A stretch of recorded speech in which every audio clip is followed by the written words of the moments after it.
السلام علیکم ورحمۃ اللہ وبرکاتہ. کیسے ناظرین؟ خیریت سے ہیں؟ ٹھیک ٹھاک ہیں؟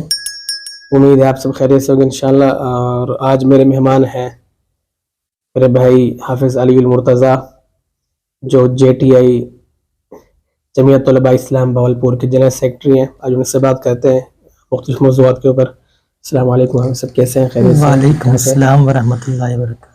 الحمدللہ، آپ سنائیں آپ کی؟ جی الحمدللہ میں بھی ٹھیک ہوں. علی بھائی، سب سے پہلے آپ کا شکریہ میرے پاس آنے کا. جزاک اللہ، آپ نے دعوت دی، حاضری کا شرف حاصل ہوا ہے. اللہ تعالیٰ خوش رکھے علی بھائی. آمین. علی بھائی، سب سے پہلے تو آپ جو ہے نا اپنا تعارف کروا دیں، اپنی مصروفیات میرے ناظرین کو. جی، میں جب سے ہوش سنبھالا ہے، شروع میں نے تو تعلیمی جو قرآن پاک کی تعلیم حاصل کی ہے یہیں بہاولپور میں اپنے گھر میں ہی والد صاحب کے پاس. انشاءاللہ. تو پھر جو آگے عصری تعلیم دارالعلوم مدنیہ کا ایک اسکول ہے، المسعود پبلک اسکول، ٹھیک ہے، وہاں تک میٹرک تک تعلیم حاصل کی ہے. ماشاءاللہ. اس کے بعد میں درس نظامی کے لیے ملتان چلا گیا اور وہاں کچھ ابتدائی سال پڑھے. اب میں جامعہ اسلامیہ باب العلوم کھروڑ پکا میں ہوتا ہوں، ماشاءاللہ. اور وہاں درس نظامی کا جو بقیہ کورس رہتا ہے وہ چل رہا ہے.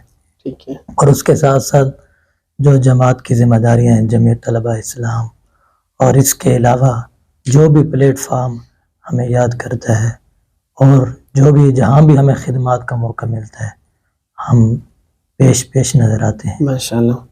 اچھا علی بھائی، تو عام سے سوال ہے جو مطلب حالات میں دیکھتے ہیں ماحول میں، جی، لوگ جو ہے نا وہ مطلب دین کی طرف بڑی مشکل سے آتے ہیں. جی، اور آپ کام کر رہے ہیں جمعیت طلباء اسلام، جی، تو آپ نے کیسا محسوس کیا لوگوں کا انداز اس طرف آنا؟ جی، سب سے پہلی جو چیز یہ ہے کہ اس میں نا ہماری ایک کمزوری رہی ہے کہ ہم نے لوگوں کو اپنے ساتھ جوڑا نہیں ہے. صحیح ہے. اور اس کے مد مقابل جو باطل طبقہ ہے، جی جی، اس نے یہ محنت کی ہے کہ اس نے علماء نوجوانوں پہ اور مزید معاشرتی لوگوں پہ کہ انہوں نے علماء سے ان کو دور کیا ہے. ٹھیک ہے. اس کی وجہ سے علماء میں کی نفرت پیدا ہوئی ہے. جی بالکل. تو اس وجہ سے وہ علماء سے دور رہے ہیں. صحیح سے. جب ہم ان کے پاس جاتے ہیں، مذہبی لوگ ہوتے ہیں، اسلامی تقاضا یہ ہے کہ ان کے اندر ایک تڑپ تو موجود ہوتی ہے.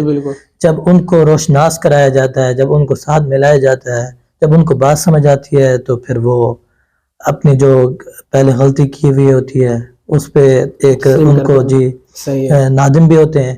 پھر وہ ایک تسلیم کرتے ہیں کہ آپ جس طرف ہمیں لے آئے ہیں وہ ایک بہت اچھی چیز اور بہت اچھا پلیٹ فارم ہے، ہمیں اس پہ چلنا چاہیے. چلیے بھائی، جب سے آپ اس سفر پہ ہیں، ٹھیک ہے، جب سے آپ نے عہدہ سنبھالا ہے، اس جماعت میں آپ نے کام کرنا شروع کیا، جی، تو یہ ایکسپیرینس کیسا رہا آپ کا؟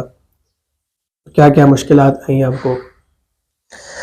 سب سے پہلے تو یہ کہ جو بھی جماعت ہو، جو بھی ذمہ داری ہو، اس پہ جب آتے ہیں تو اس میں مصروفیات، اس میں پریشانیاں وہ ظاہر ہے. جی بالکل بالکل. اپنے لوگ بھی کھڑے ہوتے ہیں، وہ بھی ٹانگیں کھینچنے کی کوشش کرتے ہیں، لیکن بندہ وہی کامیاب ہوتا ہے جو استقامت کے ساتھ ڈٹا رہے. جیسا کہ اللہ رب العزت نے قرآن پاک میں فرمایا ہے، ان الذین قالوا ربنا اللہ ثم استقاموا، جو اللہ کا نام لے لے اور اس کے بعد استقامت کے ساتھ رہے، ڈٹا رہے، وہ کامیاب ہو جاتا ہے. ہم الحمدللہ ڈٹے رہے ہیں. جس طرح کی مصیبت آئی ہے، پریشانی آئی ہے، ظاہری بات ہے جو مذہبی طبقہ ہوتا ہے اس پہ پریشانی بھی آتی ہے، لوگ باتیں بھی کرتے ہیں. مذہبی طبقے کو زیادہ باتیں برداشت کرنی ہوتی ہیں.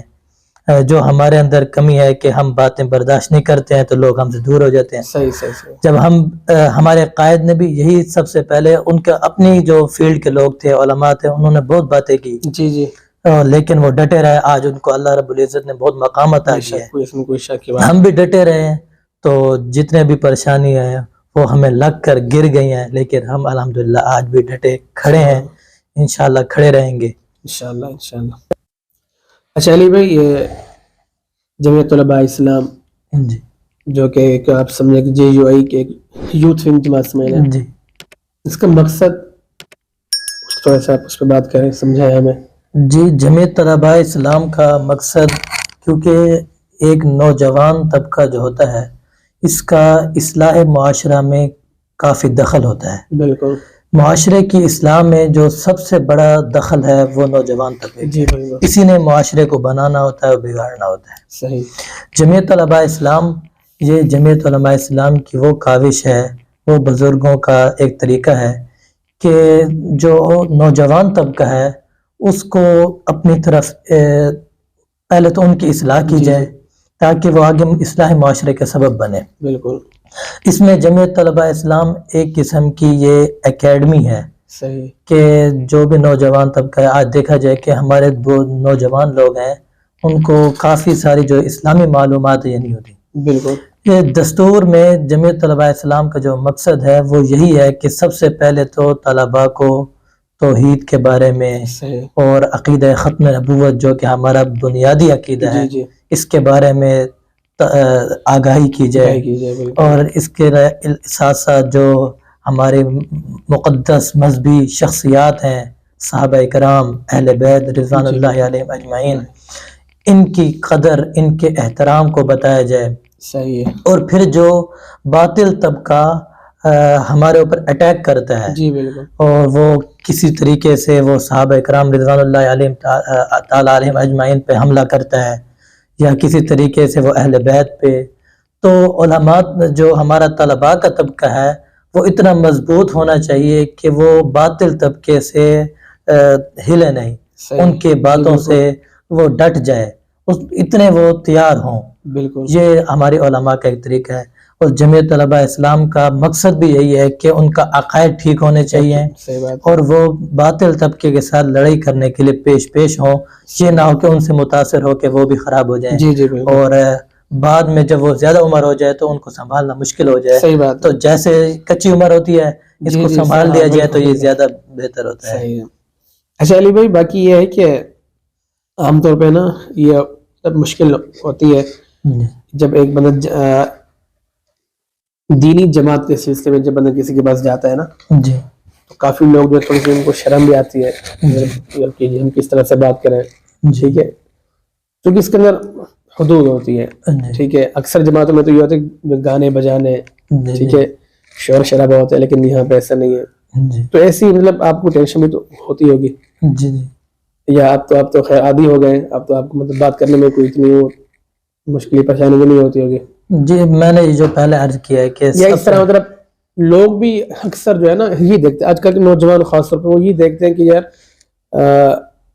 شور شرابہ نہیں ہے، خاموشی ہے. جی بالکل. سب سے پہلے یہ نا کہ میں نے پہلے بھی عرض کیا ہے کہ نا یہ جو مذہبی جو طریقہ کار ہیں یہاں جب جائیں گے تو سب سے پہلے باتیں تو سننے کو ملیں گی. ظاہر سی بات.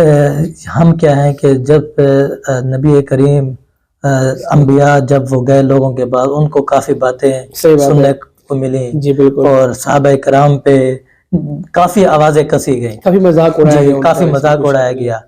تو ہمیں یہ باتیں محسوس نہیں کرنی چاہیے، بلکہ جیسے کہ نبی کریم صلی اللہ علیہ وسلم نے ان کی باتیں سن کے ان پہ رحم فرمایا کہ یہ ان پہ یہ قابل رحم لوگ ہیں کہ ان کو رحم کر کے ان کو یہ نہیں ہے کہ ان کو گرا دینا چاہیے، بلکہ ان کی فکر کرنی چاہیے کہ یہ آج ہمارا مذاق اڑا رہے ہیں، اب یہ اڑاتے اڑاتے اتنا پختہ ہو گئے کہ جہنم کی طرف نہ چلے جائیں.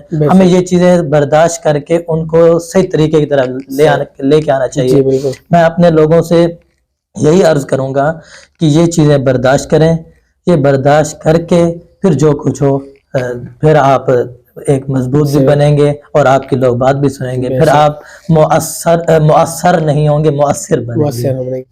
چلیں اس کے ساتھ ساتھ اس ٹائم جو ہے نا بڑا مشہور جو ایک کہ شغل میلہ لگا ہوا ہے انجینئر علی مرزا. جی، اس کے بارے میں کیا کہنا چاہیں گے آپ؟ 26 نومبر کا سنا مناظرہ بھی تھا مفتی حنیف قریشی کے ساتھ ان کا. بس وہ پہلے انہوں نے ایک مناظرہ مفتی طارق مسعود صاحب کو بھی چیلنج کیا. جی، وہ بھی ہم نے دیکھا کہ وہ آتے نہیں ہیں، بلکہ جب وہ نہیں آتے تو ان کے اپنی طرف سے جب اعتراض کھڑا ہوتا ہے کیا مناظرہ کیوں نہیں کرتے، تو پھر ان کے پاس اور تو کوئی جواب نہیں ہوتا. وہ کہتے ہیں کہ اپنے بڑوں کو لاؤ. مجھے کہا جاتا ہے کہ میں مرزا 2 ہوں, کہ میں مرزا قادیانی کے بعد چھوٹا مرزا ہوں. تو ان کے مقابلے میں ان کے بڑے اکابر آئے تھے کہ اب بھی میرے مقابلے میں بھی ان کے بڑے آنے چاہیے. پہلے تو مجھے جی پہلے تو میں اپنے لوگوں کو یہ مبارکباد پیش کرتا ہوں, انہوں نے اپنے آپ کو مرزا 2 تسلیم کر لیا ہے. مرزا غلام احمد قادیانی کا منی تسلیم کر لیا ہے. جب یہ تسلیم کر لیا ہے تو پھر آپ کو یہ خوشی ہونی چاہیے کہ وہ باطل طبقے میں تو ہیں. اب اپنے آپ کو یہ نہیں کہہ سکتے کہ میں اہل حق کے طبقے میں ہوں, جس طرح مرزا قادیانی باطل طبقے میں تھا وہ بھی, یا وہ اپنے آپ کو یہ کہتے ہیں کہ مرزا قادیانی حق پر تھا تو پھر وہ اپنے آپ کو حق پہ سمجھتے ہیں. اگر اس کو باطل طبقے پہ سمجھتے ہیں تو پھر وہ اپنے آپ کو خود انہوں نے یقین کر لیا ہے. ابھی بھی ایسا ہی ہے, ابھی بھی وہ مطلب مقابلے میں نہیں آ رہے. جی امید اب بھی نہیں ہے کہ وہ نہیں آئیں گے. ان کے سننے والے, اس کے جو پیروکار ہیں, ان کو سمجھ جانا چاہیے جی بالکل کس لیول کا آدمی ہے. یہ بس وہی اکیڈمی بنا رکھی ہے, وہاں پہ بیٹھ کے وہ لوگوں کے ایک ذہن کو خراب کر رہا ہے. ہمارے علماء کافی اس بارے میں محنت کر رہے ہیں. انشاءاللہ جی انشاءاللہ یہ فتنہ ختم ہو جائے گا انشاءاللہ ضرور. علی بھائی بہت بہت شکریہ آپ کا, آپ کے آنے کا. اللہ تعالیٰ آپ کو خوشی رکھے. ٹھیک ہے ناظرین, آج کے پروگرام اسی بات پہ ختم کرتے ہیں.